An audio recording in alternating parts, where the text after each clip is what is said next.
নমস্কাৰ, মই জিতু বৰ্মন। আপোনালোক সকলোকে মোৰ এই ইউটিউব চেনেললৈ স্বাগতম জনাইছোঁ। আপোনালোকে ভাবিছে চাগে যে মই কিবা মেকআপৰ টিউটৰিয়েল লৈ এনেকৈ আহিছোঁ বুলি, কিন্তু আজি মই তেনেকুৱা একো টিউটৰিয়েল লৈ আপোনালোকৰ সন্মুখলৈ অহা নাই। মই এটা বিশেষ অনুষ্ঠান লৈ আপোনালোকৰ মাজলৈ আজি এনেকৈ আহিছোঁ, আৰু মোৰ এই অনুষ্ঠানটিৰ নাম হৈছে এনাজৰী। এনাজৰীৰ উদ্দেশ্য, আমি যেতিয়া এখন চিনেমা বা চিৰিয়েল চাওঁ, তাৰ আঁৰত থকা মেকআপ আৰ্টিষ্টজননো কোন, তেওঁৰ আমি নামটোহে দেখা পাওঁ। সেই শিল্পীজনক আমি কেতিয়াও চিনি নাপাওঁ। অসমীয়া চলচ্চিত্ৰ জগতত তেওঁলোকৰ দীঘলীয়া অৱদান আৰু তেওঁলোকৰ জীৱনৰ কিছু কথা জনাবলৈ মোৰ এই অনুষ্ঠান। আজিৰ এই অনুষ্ঠানত আমাৰ মাজত উপস্থিত আছে senior most makeup artist Mukul Das. আহকচোন তেখেতৰ লগত চিনাকি হৈ লওঁ। মুকুল দা, নমস্কাৰ। নমস্কাৰ। আপোনাক মোৰ এই এনাজৰী অনুষ্ঠানলৈ স্বাগতম জনাইছোঁ। আপুনি ইমান ব্যস্ততাৰ পিছতো মোক অলপ সময় দিলে, তাৰ কাৰণে অশেষ ধন্যবাদ। এতিয়া আপুনি আপোনাৰ নিজৰ পৰিচয়, আপোনাকতো বাৰু জানেই সকলোৱে, কিন্তু মই বিচাৰিছোঁ যে আমাৰ দৰ্শকসকলৰ কাৰণে আপুনি আপোনাৰ নিজৰ পৰিচয়টো যদি এবাৰ দিয়ে তেতিয়াহ'লে খুব ভাল লাগিব।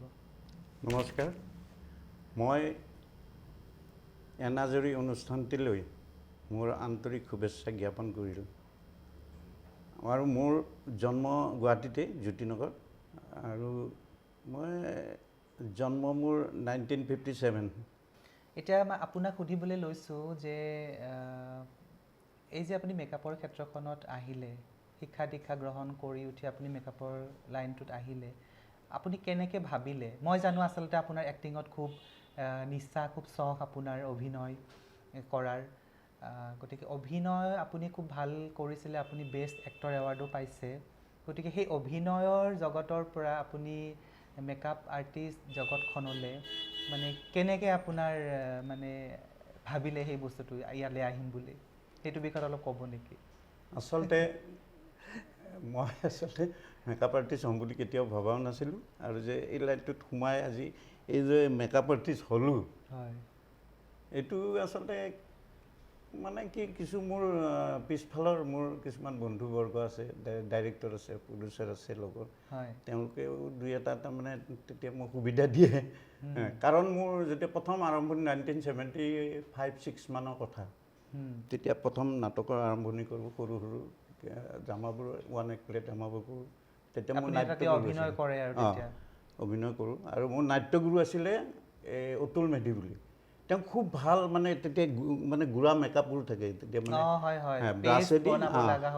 ব্ৰাছেদি বনাই পেলাই তেওঁ মোক কি কাৰণ নাজানো, তেওঁ মোৰ নাট্যগুৰু, তেওঁ আছোন এইটো চাহাব বনা মই আৰু তেওঁ শিকাই থাকে। মই ইচ্ছা নাই, কিন্তু মই বোলো ক'ত এইবোৰ কৰিব দিয়ে, আৰু মই এইফালে ধান্দাটো আছে ভাল কেৰেক্টাৰ এটা দিলে ভাল।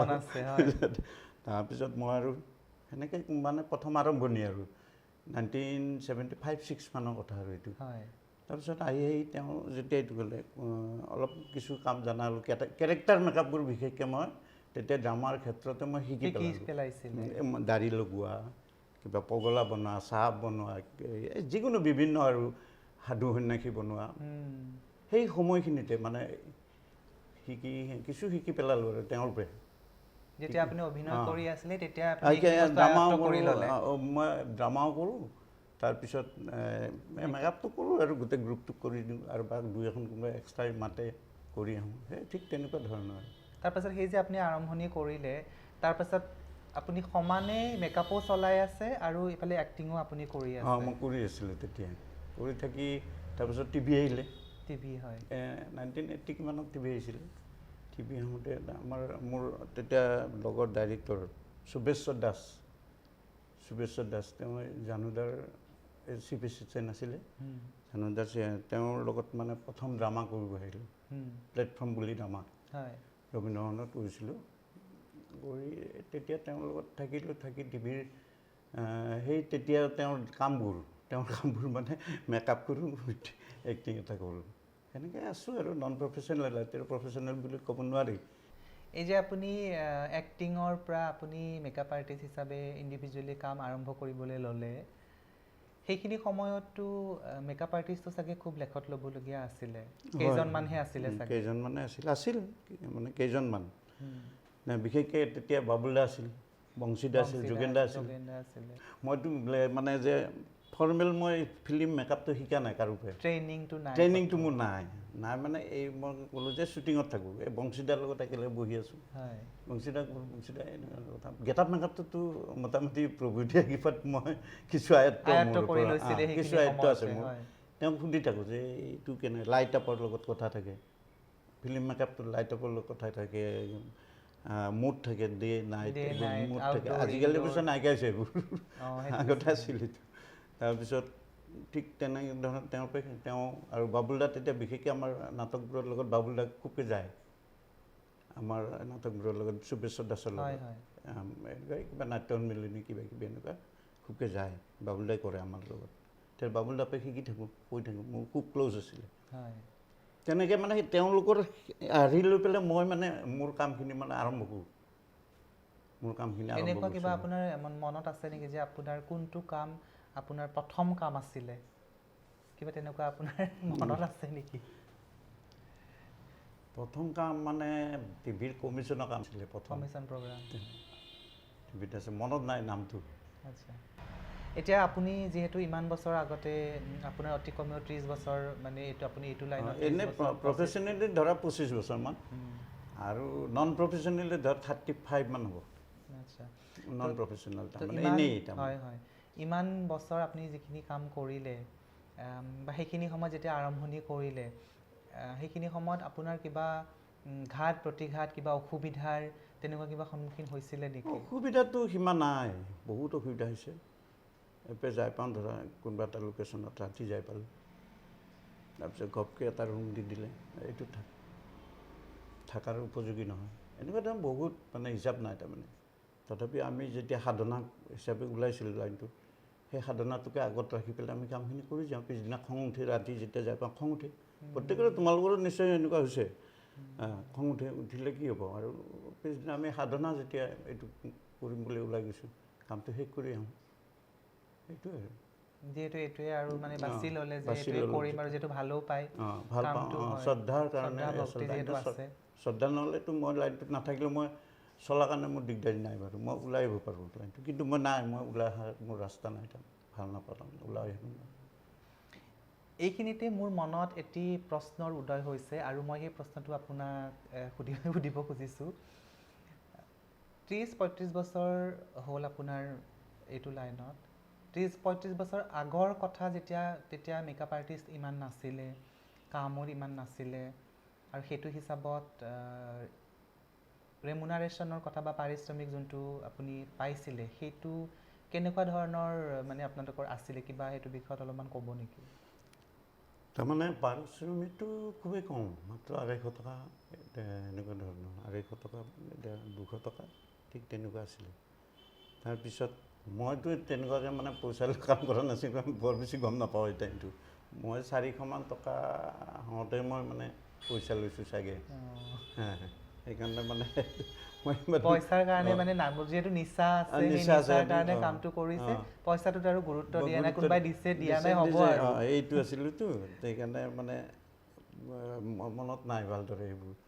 কিন্তু 250 ঠিক তেনেকুৱা আছিলে, 250, তাৰপিছত 300 হ'ল, 200, 400 হ'ল, 500 হ'ল, 500টো বহুত দিন আছিলে, 500 চাগে পাইছে কোনোবা, আমাৰ বহুতে পাইছে 500। আমিও 500 টকা পাইছোঁ, আমি 350, 400 এনেকুৱাৰ পৰা আমাৰ 250 আৰম্ভ প্ৰথম চাগে, 250 আছিলে, ঠিক তেনেকুৱাই আৰু। সেই যেতিয়া মানে কামৰ সময়ত যিখিনি বস্তু দৰকাৰ হৈছিলে, যিখিনি মেকআপ প্ৰডাক্ট আপোনালোকে ইউজ কৰিছিলে সেইখিনি সময়ত, ইয়াতে চাগে পাবলৈও খুব অসুবিধা হৈছিলে। এইকেইটাতো নাছিলে, এতিয়া আমি যি ক্ৰাইলন এইবোৰ নাছিলে, ইউজ কৰোঁ, সেইবোৰতো নাছিল। তেতিয়াহ'লে আগতে আপোনালোকে কেনেকুৱা ধৰণৰ বস্তু আমাৰ গোপীনাথ, কি কস্মিক গোপীনাথ, এইবোৰে। আৰু আপুনি অলপ আগতে কিবা এটা পাউডাৰৰ কথা কৈছিলে, সেইটো ড্ৰামাৰ মেকআপ আছিলে, ড্ৰামা, সেইটো যে ফিল্মত বা হেৰিত নাহে, সেইটো ড্ৰামাৰ। টিউব এটা ড্ৰামাতে মানে টিউব এটা ইউজ হয়, পিছত টিউব এটা আহিলে, গুচি গ'ল, টিউবটো আহিলে। নাৰিকল তেল এইবোৰ কিবা মিক্স কৰে, নাৰিকল পানী দি বিশেষকৈ কৰে, আৰু পিউৰি পাউডাৰ এটা, হোৱাইট পাউডাৰ, চুলি তুলি পকোৱা, তাৰপিছত ঠিক তেনেকুৱা চাহ এটা বনাব লাগিলে চুলিকেইডাল তোমাৰ সেনেকুৱা কালাৰ আছে সেই ব্ৰাছে দিছোঁ কাৰোবাৰ ডাঙৰ ডাঙৰ তোমাৰ কটত মাৰি যি যাওঁ ব্ৰাছবোৰ থাকে তেনেকুৱা আছিলে খুব কষ্ট হৈছিলে কষ্ট মানে গৈ প্লেটত গুলি ল'ব লাগে এতিয়াও আছে চাগে ভাওনা থাকিব আপাৰচাম ভাওনাবোৰত আছে চাগে এতিয়াও সেইবোৰে ড্ৰামাটিৰ চলি আছিলে ইয়াতে মই যেতিয়া শিকোঁ আৰু তেনেকৈ তেওঁ দেখুৱাইছিলে আৰু আপুনি ক'লে যে আপোনাৰ কোনো আনুষ্ঠানিক শিক্ষা তেনেকুৱা নাছিলে মানে এইটো সেইটোৱে আৰু মই নাট্যগুৰুৱে মই যিখিনি কৰিছে তেওঁৱে এই যে আপুনি 30-35 বছৰ আপুনি কাম কৰিলে বিভিন্নজন মানুহৰ লগত আপুনি কাম কৰিছে বিভিন্নজন ডিৰেক্টৰক আপুনি লগ পাইছে এনেকুৱা আপোনাৰ ডিৰেক্টৰ কোনোবা আছে নেকি যাৰ লগত কাম কৰি আপোনাৰ খুব মানে ভাল লাগিছে কাম কৰি পেলাই বা তেওঁৰ লগত আপুনি খুব কমফৰ্টেবল হয় বা তেনেকুৱা ধৰণৰ কিবা কেৰেক্টাৰ আপোনাৰ মনত আছে নেকি যিটো বস্তু আপুনি মেকআপ কৰি আপোনাৰ মানে খুব মানে মন পচন্দৰ আছিলে সেই মেকআপটো আৰু সেই বস্তুটো আপুনি সদায় মনত ৰাখে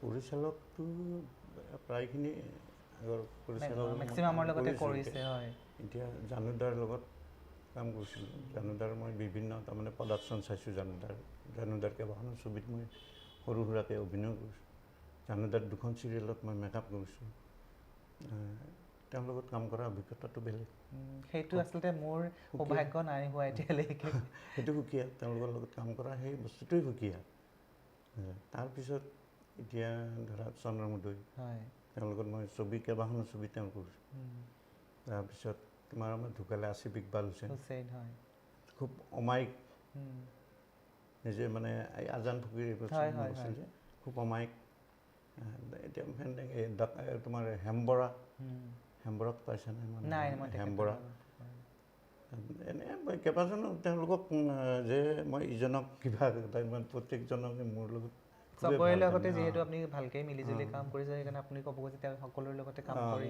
ভাল লাগিছে কমফৰ্টেবল ফিল কৰোঁ প্ৰত্যেকৰ লগত আৰু এনেকুৱা কিবা আপোনাৰ স্পেচিয়েল কিবা যে ধৰক আপুনি এইটো কেৰেক্টাৰ মেকআপেই হওক বা কিবা চিনেমা এখনত কৰিছে নেকি যে যোনটো বস্তু সদায় আপোনাৰ মনত থাকিছে বা মনত থাকিব আছে এখন ডুকু ফিচাৰ আছিলে মাজুলীত কৰিছিলোঁ মানে মনত থকা মেমৰেবল আৰু তোমাৰ এই ভাস্কৰজ্যোতি মহন্ত ছাৰ যে আছে তেওঁৰ প্ৰডাকশ্যন আছিলে তেওঁৰ ডাইৰেকশ্যনো আছিলে আৰু সুবেশ্বৰ দাসে মানে কি ডাইৰেক্টৰ বুলি কয় এইটো লগতে আছিলে আৰু এছিষ্টেণ্টো নহয় ঠিক মানে তেওঁৰ লগত আছিলে তেতিয়া মাজুলীত আমি কামটো কৰিব গৈছিলোঁ যাওঁতে তাতে মানে ফাৰ্ষ্ট তাৰমানে এই আমাৰ বেলেগ আৰ্টিষ্ট এজনে মানে কেৰেক্টাৰ পীতাম্বৰ দেৱগোস্বামী তুমি গড়মূৰৰ সত্ৰৰ প্ৰথম সত্ৰাধিকাৰ তেওঁৰ ওপৰত তাৰমানে মানে ডুকু ফিচাৰখন হৈছিলে তাৰমানে তেওঁৰ গেটআপটো বনাব লাগে ফটো দিলে মোক ফটো ল'লোঁ লৈ এই যিজন প্ৰথম আৰ্টিষ্ট মানে বনাইছিলোঁ মানে গেটআপটো নাপাওঁ তাৰমানে প্ৰথম গেটআপটো মই পোৱা নাই ভালদৰে মনপুত হোৱা নাই তাৰপিছত তথাপি আৰু চব মানে ল'ব নামিলে ইনিমতে তেওঁৰ মাক ঢুকাই থাকিলে মাজুলীত তেওঁ হৈছে ৰহাত থাকে ইয়াতে থাকে এনেই ৰহাত ঘৰ তেওঁ গুচি আহিব লাগিল তেতিয়া মোন বৰকটকী তুমি পাইছা নিশ্চয় মোনে হোজাইত থাকে মোনক যেনে তেনে মোনক লৈ গ'ল কিবাকৈ আৰু লৈ গ'লে মোনক পিছদিনা যাই পেলাই এনেই গধূলি টাইমত যাই পেলাই মোন গ'ল যাই পেলাই মই এনেকৈ ৰুম এটাৰ ভিতৰত কাকো সোমাব দিয়া নাই মই তাৰমানে গেটআপটোত সোমাব নিদি মই তেওঁৰ গেটআপটো বনাইছোঁ বহুত ভগৱানৰ ওপৰত চিন্তা চৰ্চা কৰি বনাইছোঁ এজন মহাপুৰুষৰ মানে গেটআপ কৰা ইমান মানে সাধ্য মানে বহুত টান তাৰমানে তাৰপিছত উলিয়াই লৈ আহিলোঁ এনেকৈ সেইটোক আপোনাৰ তেখেতৰ ফুল গেটআপটো কৰোঁতে কিমান সময় লাগিছিলে মোটামুটি 1 ঘণ্টামান লাগে 1 ঘণ্টামান লাগে চুলিপে গোটেইখিনি উলিয়াই লৈ আহিলোঁ ৰুমটোপে উলিয়াই অহাৰ পিছত মানুহবোৰ চোতালত বহুত মানুহ বহি আছিল চব ৰেডি মানে চবেই মানে তেওঁক উলিয়াই লৈ অহাৰ লগে লগে তাৰমানে গোটেই মানুহখিনি একমুখে কৈ উঠিছিল হাইলাখ আমাৰ প্ৰভুজনা এনে কৈছিলে তেতিয়া মোৰ মহন্ত ছাৰে মানে পিঠিত চকুৰীয়া কৈছিলে অ'দা ছাকচেছ এনে কৈছিলে সেইটো এটা মোৰ কাৰণে খুব ডাঙৰ মেমৰেবল মানে কাম হয় এই যে আপুনি মানে ইমান ধুনীয়াকৈ তেখেতক সজাই পৰাই মানে এজ ইট ইজ এটা মানে লুক এটা দিছে সেই কামৰ মাজত আপোনাৰ এনেকুৱা ধৰণৰ কিবা আৰু এনেকুৱা মনত ভাৱ এটা থাকি গৈছে বা কিবা এটা কৰিবলৈ মন আছে নেকি যে মই এনেকুৱা ধৰণৰ এটা মেকআপ কৰিবলৈ পালে মই এটা মানুহৰ আশা থাকে যে মই এই বস্তুটো মই কৰিব, কিছুমান যেনেকৈ হিৰো হিৰইনৰ থাকে যে মই এইটো কেৰেক্টাৰ কৰিবলৈ পালে মোৰ ভাল আছিলে, মই কৰি পোৱা নাই বা কৰিবলৈ মন আছে, তেনেকুৱা আপোনাৰো কিবা মনত আশা আছে নেকি ভৱিষ্যতত? ভৱিষ্যতটো আৰু কাম কৰাটো মিছা কথা আৰু, কিন্তু কথা হৈছে যে অকণমান থাকে, নাথাকা নহয়, দুই এটা কিবা ওলাই কেতিয়াবা হেৰিত আহে, কেতিয়াবা নাহা নহয়। আজিকালিতো ইউটিউবত চাই পেলাই মেকআপ কৰিব পাৰি। তোমাক এটা ধৰা কৃষ্ণৰ তুমি মেকআপটো নাজানা বা কিবা এটা অসুৰৰ মেকআপটো নাজানা, আজি ইউটিউবত ওলাই লৈ পেলাই ধুনীয়াকৈ মেকআপটো তাৰপৰা চাই চাই কৰি পেলাব পাৰি। আগততো তুমি নিজে ক্ৰিয়েট কৰিব লাগিব, আগততো নাছিলে, ক্ৰিয়েট সুবিধাও হৈছিলে চাগে সেইখিনি সময়ত। এইখিনিতে মই আৰু এটা কথা জানিবলৈ বিচাৰিছোঁ আপোনাৰ পৰা, এই যে আপুনি পীতাম্বৰ দেৱগোস্বামীৰ যোনটো মেকআপ আপুনি কৰিছিলে, সেইখিনি সময়ত আপুনি আৰ্টিষ্টৰ পৰা কেনেকুৱা ধৰণৰ আপুনি কোঅপাৰেশ্যন, মানে সহায় সহযোগিতা আপুনি পাইছিলে সেইখিনি সময়ত, আৰু আজিৰ যিখিনি সময়, এইখিনি সময়ত আপুনি এনেকুৱা ধৰণৰ হৈছে নেকি কেতিয়াবা অসুবিধা যে কেৰেক্টাৰে এটা বেলেগ, মানে স্ক্ৰিপ্টে বেলেগ এটা কেৰেক্টাৰ ডিমাণ্ড কৰিছে আৰু আৰ্টিষ্টে বেলেগ এটা কেৰেক্টাৰ ডিমাণ্ড কৰিছে, তেনেকুৱা ধৰণৰ আপুনি কেতিয়াবা আপোনাৰ এনেকুৱা ধৰণৰ সমস্যাৰ সন্মুখীন হৈছে নেকি? ডেফিনেটলি হৈছে, এইটো মই গম পাইছোঁ। হয়, বহুতো হৈছে, বহুত বাৰো হৈছে। তেতিয়া আপুনি কেনেকৈ মেনেজ কৰিছে? মেনেজ মানে এইটো এটা মানে ধৰা আৰ্টিষ্টৰ লগততো মই কাজিয়া কৰি থাকিব নোৱাৰোঁ, তেতিয়া অলপ বুদ্ধি কৰোঁ। তেতিয়া মই ডাইৰেক্টৰ বা সিহঁতক লাহেকৈ এটা সিহঁতক বোলে তহঁতি আগত বহি থাক, থিয় থাকি বোলে এইটো কৰি দিয়ক, মোক গালি পাৰা, সিহঁতক গালি নাপাৰিবা, মোক আহি কয় মোক কি মেকআপ কৰিছে, এইটো কেৰেক্টাৰ হৈছে জানো, আপুনি কওকচোন, মোকে ক'ব দিওঁ। তাৰপিছত আৰ্টিষ্টটো অলপমান ডাইৰেক্টৰ যেতিয়া কাষত আহে বা ডাইৰেক্টৰে তেনেকুৱা কয়, আৰ্টিষ্টজন অলপ নম্ৰ হয়, তেতিয়া লয় আৰু তাতকৈ যিমান ল'ব লাগে সিমান নলয়, অলপ কমকৈ অলপ লয়। সেইটো বুদ্ধি কৰোঁ তাৰমানে, মই সেনেকৈ বহুত চলাইছোঁ। ভাল বুদ্ধি আপুনি, কাজিয়া নকৰোঁ, সিহঁতৰ কাজিয়া কৰি লাভ নাই নহয়। কিন্তু আচলতে এইটো আচলতে আপুনি এনেকুৱা বুলি ভাবে নেকি যে তেওঁলোকে যিখিনি কেৰেক্টাৰ কৰিছে, গতিকে তেওঁলোকৰতো ষ্টাডি এটা দৰকাৰ আছে, কেৰেক্টাৰটো কি ডিমাণ্ড কৰিছে, কাৰণ আপোনালোকক, আমাক মেকআপ আৰ্টিষ্টবিলাকক চবকে স্ক্ৰিপ্ট এখন দিয়ে পঢ়িবলৈ যে এইটো কেৰেক্টাৰ এনেকুৱা হ'ব, এইটো কেৰেক্টাৰ এনেকুৱা হ'ব, চ' সেই হিচাপত মেকআপ আৰ্টিষ্টে মনতে ভাবি লয় যে সেইটো ধৰণে মেকআপটো মই দিম। তাৰপাছত যেতিয়া আৰ্টিষ্টে তেনেকুৱা ধৰণৰ ডিমাণ্ড কৰে, তেতিয়া সঁচাকৈ কিন্তু বহুত অসুবিধা হয়, নিশ্চয় অসুবিধা। মই বিশেষকৈ এতিয়া মই ড্ৰামাৰ পৰা গৈছোঁ, ড্ৰামাৰ কেৰেক্টাৰবোৰ মই কিছু আয়ত্ব কৰি গৈছোঁ। মোক ঘপকৈ ক'লে মই বুজি পাওঁ কেৰেক্টাৰটো, আৰু আজি পগলা এটা হ'ব লাগিলে, কিছুমান ৰাস্তাত ডাষ্টবিনত খাই ফুৰা পগলা এটা বেলেগ, এৰিষ্টুকেট এটা পগলা এটাৰ বেলেগ, লুকছবোৰ ঠিক তেনেকুৱাতো। আমি তেনেকৈ লৈ যাব লাগিব কেৰেক্টাৰ এটা। আমি সুধি ল'ব লাগে যে এইটো কেৰেক্টাৰ আচলতে পগলা হৈছে, হয়, ডাষ্টবিনত বস্তু খাই বুটলি ফুৰা লেতেৰা পগলাটো নে এনে ৰাস্তাত কিছুমানে পেপাৰ পৰি থকা পগলা। আমি বিভিন্ন সেইটো বস্তু আমি নিজেই এইটো ডাইৰেক্টৰক সুধি পেলাই আমি আৰম্ভ কৰিব লাগিব কামটো। তোমাৰ যদি আৰ্টিষ্টটো তোমাক সহায় কৰি থাকে, ইজি হয় নে নহয়, হ'বই সেইটো। এতিয়া তেনেকুৱা আছে, আৰু কিছুমান আছে ভালো আছে, মই নকওঁ এতিয়া চবেই তেনেকুৱা বুলি নকওঁ, এতিয়াও আছে দুই এটা নহয়, বহুত আছে। এতিয়া আপোনাৰ যিহেতু সেইখিনি সময়ত মেকআপ আৰ্টিষ্ট আৰু এতিয়াৰ মেকআপ আৰ্টিষ্ট বহুত ডিফাৰেঞ্চ আছে। ডিফাৰেঞ্চ ইন দ্য চেন্স, আপুনি এতিয়া যোনটো ডিমাণ্ডিং কেৰিয়াৰ এটা মেকআপ আৰ্টিষ্ট, আপুনি মানে ভাবে নেকি যে নতুন প্ৰজন্মই এইটোকে কেৰিয়াৰ লৈ তেওঁলোকে আগবাঢ়ি যাব পাৰে বুলি আপুনি ভাবে নেকি? এতিয়া হয়তো পাৰে, বহুত হেৰি ওলাইছেতো, মাধ্যমবোৰ বহুত ওলাইছে, কিন্তু সেই হিচাপে তেওঁ কামখিনি অলপ বেলেগ ধৰণে শিকিবলৈ পাৰে। এতিয়া পইচা পাতি বেছি, এতিয়া চলাটো সুবিধা নহয়। এতিয়া যদি এতিয়া আগত অসুবিধা হৈছিল, কম পইচা পায়, চলাটো সুবিধা। এতিয়া পইচাটো ভালটো যদি দিয়ে, ডিমাণ্ড, আমাৰ যিটো ডিমাণ্ড মতে পইচাটো পায়, আৰু সেই হিচাপে তেওঁ যদি ভাল মেকআপ আৰ্টিষ্ট হয়, তেওঁ কাম পাই থাকিব। এতিয়া আপুনি এই মেকআপ আৰ্টিষ্টখিনি যিখিনি তেওঁলোকে কিবা আনুষ্ঠানিক এইটো বিষয়ত তেওঁলোকৰ শিক্ষা থাকিব লাগে, আপুনি কৈছে যে আপোনাৰ কোনো তেনেকুৱা ধৰণৰ একো মানে আপুনি ক'তো শিকা নাই, আপুনি ধৰক দেখি পেলাই সেইখিনি বস্তু আয়ত্ব কৰি লৈছিলে, চ' আপুনি সেইটো বস্তু ভাবে নেকি যে মানে এতিয়াৰ মেকআপ আৰ্টিষ্টৰ সেইখিনি থাকিব লাগে বুলি ভাবে নেকি, যে কিবা আনুষ্ঠানিক শিক্ষা থাকিব লাগে? থাকিলে ভাল, কিছু কথা আমাতকৈ মানে বেছি কিছু মানে আপ টু ডেট হ'ব পাৰে, আৰু সেইটো এটা থকাটো ভাল মোৰ এটা হিচাপত। আমি তেতিয়া এনেকৈ ধৰা যেনে তেনে লাইনটোত গুচি আহিলোঁ কাৰণে হয়তো আমি লোৱা নহ'ল, সেইটো বেলেগ কথা। কিন্তু সেইটো থাকিলে ভাল তাৰমানে তেতিয়া চলিও গৈছিলে তেনেকুৱাকৈ এতিয়াতো ধৰক অলপমান এতিয়া নচলিব এতিয়া কম্পিটিশ্যন হৈছে মেকআপ আৰ্টিষ্ট আমাৰ বহুত বেছি হৈ গৈছে তাৰপৰা এতিয়া মেকআপবোৰ আকৌ দিনে দিনে মেকআপবোৰ বেলেগ বেলেগ হৈ আহিছে এতিয়া মই এতিয়া কিছুমান বস্তু মই দেখাই নাই স্প্ৰে মেকআপো আহিল বুলি মই পোৱাই নাই এয়াৰ ব্ৰাছ মেকআপ আহি গ'ল এতিয়াতো মই সেইবোৰ কাম কৰাই নাই তো এনেকুৱা কিবা প্ল্যান মানে আছে নেকি আপুনি কৰিছে যে মই কামটো এৰিমেই আৰু মানে এৰা নিচিনা মানে এৰিমেই ধৰা কি কাৰণে মানে এইটো মানে এৰিলে কিবা তেনেকুৱা কিবা স্পেচিফিক নিজৰো এতিয়া নহয় নিজৰ এতিয়া ধৰা এতিয়া মই 65+। মোৰ বয়সটোতো হৈছেতো আৰু এতিয়া ধৰা মই শ্বুটিঙত ধৰা এই ৰাস্তাত তেতিয়া থিয় হৈ পাপ মাৰি থাকে কিবা মাৰি থাকে সেইটো মোক নকয় তাৰমানে মোৰ ভাল নালাগে তাৰমানে নিজে ভাল নাপাওঁ তাৰমানে এইটো নেগলেক্ট কৰাৰ কথা কোৱা নাই মই তাৰমানে নিজে বয়সৰ কাৰণে এই সৰু সৰু ল'ৰা ছোৱালীবোৰৰ লগতে বুঢ়া মানুহটো কি কৰি আছে মই জব কৰাৰ কথাই কৈছোঁ দিয়াচোন জব টাইপৰে কৈছোঁ কিন্তু নিজে মই ভাবোঁ আৰু এইটো বেলেগে কোনে ভাবে নাভাবে বেলেগ কথা কিন্তু আপুনি এতিয়ালৈকে যিমানখিনি কাম কৰিলে মানে সেইখিনি আপোনাৰ যিখিনি স্মৃতি সেইখিনি স্মৃতিয়ে আপুনি সদায় কঢ়িয়াই লৈ মানে ভৱিষ্যত আপুনি পাৰ কৰি দিব পাৰিব গতিকে মানে এইখিনি ধৰক আপুনি ইয়াতে যদি ভাবিছে যে মই এইটো শেষ কৰোঁ সেইটো ঠিকে আছে কিন্তু আপুনি তাকে মই ক'ব ওলাইছোঁ যে ইমান বছৰ যিহেতু আপুনি কৰিলে আপোনাৰ যথেষ্ট অভিজ্ঞতা আছে বহুতো তিতা মিঠা ভাল লগা বেয়া লগা মুহূৰ্ত আছে গতিকে সেইখিনিয়ে বাকীখিনি জীৱন আপুনি পাৰ কৰি দিব পাৰিব বুলি মই ভাবোঁ আচলতে সেইখিনি লৈ পেলাই আৰু মই পাৰিম যেন লাগে কিন্তু কথা হৈছে কি কিন্তু মন যায় নোযোৱা নহয় মন যায় কেতিয়াবা খুব মানে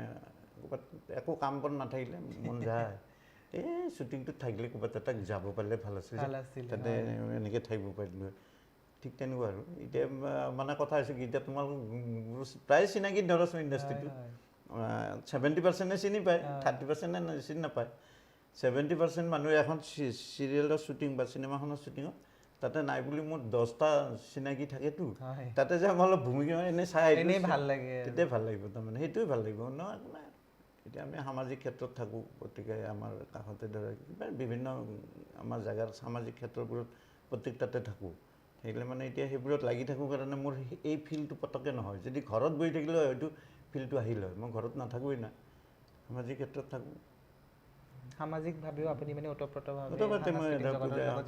এনেকুৱা মই থাকোঁ যে সেইকাৰণে মানে ইমানখিনি আপুনি যিখিনি কথা ক'লে আজি সেইখিনিৰ প্ৰায় আমাৰ উঠি অহা প্ৰজন্মই মই ভাবোঁ বহুতখিনি কিবা শিকিব পাৰিব বুলি মই ভাবোঁ আপুনি যিখিনি কথা আজি ক'লে মোৰ আচলতে ইমানখিনি সুধিব পৰা সাহস আৰু জ্ঞানো নাই আচলতে কিন্তু মই বহুত আজি সাহস কৰি পেলাই মই আপোনাক আমন্ত্ৰণ জনাইছোঁ আপুনি মোৰ ইয়ালৈ আহিলে মোৰ খুব ভাল লাগিছে আচলতে এইখিনিতে মই আৰু এটা কথা জানিব খুজিছোঁ আপুনি অসমীয়া ভাষাত আপুনি বহুত চিনেমা চিৰিয়েল আপুনি কৰিছে অসমীয়া ভাষাৰ লগতে আপুনি বেলেগ ভাষাৰ কিবা কাম কৰিছে নেকি আৰু যদি কৰিছে সেই বিষয়ত আমাক অলপ জনাব নেকি বিশেষকৈ মই বড়ো ছবি কেইবাখন কৰিছোঁ প্ৰায় 15খনমান হ'ব 15-20মান হ'ব চাগে মই ঠিক হিচাপটো নাই আৰু তাৰোপৰি ৰাভা CD এখনো কৰিছোঁ আগতে তাৰপিছত কি তিৱা ছবি এখন কৰিছিলোঁ এখন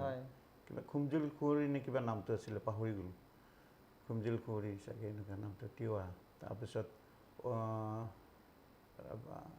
আকৌ তাৰপিছত কি ত্ৰিপুৰী ছবি এখন কৰিছিলোঁ এই সুদীৰ্ঘ সময়ছোৱাত আপুনি যিমানখিনি কাম কৰিলে আপুনি সমাজৰ পৰা যিমানখিনি মৰম চেনেহ পালে তাৰোপৰি আপুনি কিবা স্পেচিয়েল কিবা এনেকুৱা ধৰণৰ আপুনি সন্মান আপোনাৰ জীৱনত কাৰোবাৰ পৰা পাইছে নেকি পাইছোঁ সদৌ গুৱাহাটী ছাত্ৰ সন্থাৰ বিষ্ণু ৰাভা দিৱসত মোক এটা তেওঁলোকে সন্মান দিছিলে সেই সন্মানটো মানে মই পাই মানে খুব আনন্দ পাইছিলোঁ সেয়া এটা ডাঙৰ সন্মান তেওঁলোকে সদৌ গুৱাহাটী ছাত্ৰ সন্থাৰ নিচিনা অনুষ্ঠান তাৰোপৰি আকৌ তাৰপিছত আকৌ আমাৰ শিল্পী পেঞ্চন মই আজি যিকেই বছৰ কাম কৰিলোঁ এই কামৰ এটা মোৰ তেওঁলোকে এটা সন্মান মানে গভৰ্ণমেণ্ট স্বীকৃতি এটা মই শিল্পী পেঞ্চনটোও পালোঁ আজি 2 বছৰ হ'ল সেইখিনি আৰু তাৰোপৰিও যে মই এইবোৰতো আছেই তাৰোপৰি মই যি কাম কৰি গৈ আছোঁ আমাৰ ৰূপসজ্জাৰ কামখিনি যিখিনি কৰি আছোঁ, কৰি থকা যিখিনি মানুহৰ লগত কাম কৰোঁ, তেওঁলোকে যিখিনি মোক সন্মান দিয়ে, কাম মৰম দিছে, সেই তাতকৈ আৰু মোৰ বেলেগ বেছি ডাঙৰ সন্মান থাকিব বুলি নাভাবোঁ। এই মৰম চেনেহখিনি সেইখিনি বহুত ডাঙৰ। খুব ভাল কথা এটা কৈছে। কিন্তু সেই যে আপোনাৰ এনেকুৱা মনত এটা ভাৱ থাকি গ'ল নেকি যে, বা কেতিয়াবা আপোনাৰ এনেকুৱা অনুভৱ হৈছে নেকি যে, বা এতিয়াও হয় নেকি যে মই মেকআপটো কিয় কৰিলোঁ, মেকআপত লাইনত নহা হ'লেই বেলেগ লাইন বাছি লোৱা হ'লেই ভাল আছিল নেকি, তেনেকুৱা ধৰণৰ কিবা মনত এতিয়াও ভাৱ এটা মানে সৃষ্টি হয় নেকি? সেই সৃষ্টিটো কেতিয়াবা অকণ নহা নহয়, আহে। কিন্তু কথা হয়, যেতিয়া মই এটা শ্বুটিঙত যাওঁ, তাতে আৰ্টিষ্টেই হওক বা আমাৰ টেকনিচিয়ানেই হওক বা আমাৰ লাইটৰ টেকনিচিয়ানখিনি বা কেমেৰা পাৰ্চন, মানে গোটেইখিনিয়ে যেতিয়া লগ লাগি আমি কাম এটা কৰি থাকোঁ, তেতিয়া তেওঁলোকৰ প্ৰতি মোৰ হেৰিটো বেছি বাঢ়ি যায়, তাৰমানে নিজৰ যেন লাগে, লাগি উঠি আৰু সেইকাৰণে মানে বেলেগ কামত প্ৰতি মানে হেৰিটো নাই, স্প্ৰিয়াটো নাথাকে তাৰমানে। এইটো কামেই নকৰোঁ দে আৰু এইবাৰ নকৰোঁ, বেলেগ এটা কৰোঁ, তাৰপিছত কোনো পধ্যেই নোৱাৰি তাৰমানে। মানে কেতিয়াবা মানে ভাৱ আহিলেও কিন্তু সেইটো বস্তু মানে যাবলৈ আৰু মানে মন নাই আৰু। এইটো অলপ বেলেগ ধৰণৰ বস্তু আচলতে, আপোনালোকেও গম পোৱা চাগে নিশ্চয়। এইখিনিতে আৰু এটা কথা সুধোঁ যে, আপোনাৰ উঠি অহা যিখিনি প্ৰজন্ম, মেকআপৰ ক্ষেত্ৰত কৈছোঁ মই, বহুত এনেকুৱা মানুহ আছে, মানে এতিয়া নতুন নতুন বহুত মানুহ হৈছে, কামৰ ডিমাণ্ডো বহুত বেছি, কামো বাঢ়িছে, মেকআপ আৰ্টিষ্টো বাঢ়িছে। নতুন প্ৰজন্মই কেনেকুৱা ধৰণৰ কথাত, মানে এই কেৰিয়াৰটো ধৰি থাকিবলৈ কেনেকুৱা ধৰণৰ কথাত গুৰুত্ব দিব লাগে বুলি আপুনি ভাবে? এতিয়াতো যিখিনি নতুন চাম আমাৰ লাইনটোত আহি গ'ল, তেওঁলোকেতো যথেষ্ট কাম জানে, মই জানো, তেওঁলোকে যথেষ্ট জানে। তথাপিও তেওঁলোকৰ আকৌ কিছুমান মানে হেৰি আছে, তেওঁলোকৰ নিজৰ কৰ্তব্য আছে। এক নম্বৰত তেওঁলোকে ধৰক কল টাইমটো মেইনটেইন, সময়টো মেইনটেইন কৰিবই লাগিব, যে এটা প্ৰডাকশ্যন এটাই মোৰ সময়ৰ কাৰণে মই কথা নুশুনো, তেওঁলোকে মই যেনে তেওঁলোকক শুনাব পাৰোঁ। তেনেকুৱা ধৰণৰ আৰু বহুত থাকে। আৰু টাইম মেইনটেইনটো কৰিবই লাগিব, পাংচুৱেলিটিটো বহুত ডাঙৰ কথা তাৰমানে। মুকুল দাই খুব ইম্পৰ্টেণ্ট কথা এটা কৈছে, পাংচুৱেলিটি।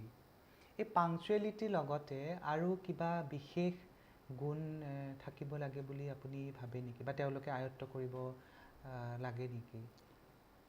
কিছু আছে, নাথাকা নহয়। মানে কিছুমান ক্ৰিয়েটিভ মানে কিছুমান যে বস্তু ক্ৰিয়েটিভ, মানে এক্সপেৰিমেণ্ট কৰাটো মানে কৰিলে ভাল, তাৰমানে সৃষ্টি হয় তেতিয়া বস্তু এটা। নকৰিলে কেনেকৈ জানিব? কৰি উঠাৰ পিছত সৃষ্টি হয়। সৃষ্টি হ'লে মানে আমি ধৰা এতিয়া আমি ঘপকে বোলে এটা ঘপকে ঢৌ এটা বনাবলৈ কিহৰ কৰিম, তেতিয়া আমাৰ নাই একো বস্তু।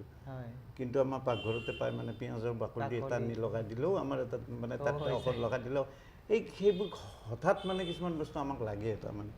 তো সেইটোৰ কাৰণেতো তেওঁলোকে অবজাৰভেশ্যন কৰিব লাগিব, কোনটো বস্তুৰ পৰা কি হ'ব, এইটো কেমেৰাত আহিব নে নাহে, সেই বস্তুখিনি তেওঁ হেৰি কৰিব লাগিব। তাৰ লগতে ধৰক আপোনাৰ অবজাৰভেশ্যনৰ লগতে এনালাইচিছ, যোনটো ধৰক ফেচ এনালাইচিছ, কোনখন ফেচত কেনেকুৱা কি হ'ব, এইটোতো খুব দৰকাৰ, এইটোতো খুব বহুত দৰকাৰ। এইটো ফেচ এনালাইচিছটো খুব দৰকাৰ, এইটো মানে লাগেই। তেতিয়াহে এটা মানে গ্লেমাৰতে হওক, যিয়ে হওক, মুঠতে বস্তুটো পাৰফেক্ট বস্তুটো উলিয়াবলৈ সেইখিনি লাগিবই। এজন মেকআপ আৰ্টিষ্টে তেওঁ নিজৰ ধৈৰ্য সহকাৰে যদি এইবোৰ কাম কৰি আগুৱাই যাই থাকে, তেতিয়া তেওঁ ছাকচেছ নোহোৱাৰ কাৰণ নাই। আৰু এদিন নহয় এদিন তেওঁ হ'বই, ছাকচেছ হ'বই, কোনো কাৰণ নাই তাৰমানে। খুব ভাল লাগিলে মুকুল দা, আজি আপুনি আমাৰ মাজত আহি আমাক ইমানখিনি কথা ক'লে, সময় উলিয়াই আজি আহিলে, তাৰ কাৰণে অশেষ ধন্যবাদ আপোনালৈ। আৰু এইখিনিতে মই আপোনালৈ মোৰ ফালৰ পৰা সম্বৰ্ধনা জনাব বিচাৰিছোঁ। এয়া মোৰ ফালৰ পৰা সৰু এটি উপহাৰ।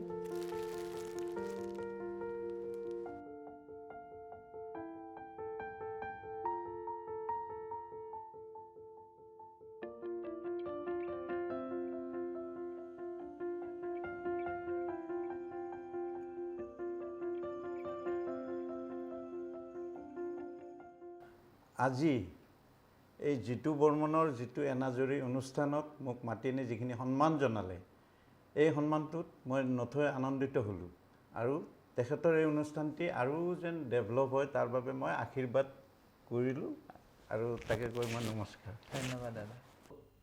আৰু ইয়াতে আমাৰ আজিৰ এই খণ্ডটিৰ সামৰণি মাৰিলোঁ। আমাৰ এই অনুষ্ঠান চাই আপোনালোকে কেনে পালে জনাব আৰু আগলৈ দিহা পৰামৰ্শ দি থাকিব। আপোনালোকৰ দিহা পৰামৰ্শই আমাৰ এই ক্ষুদ্ৰ প্ৰচেষ্টাক আগুৱাই লৈ যাব।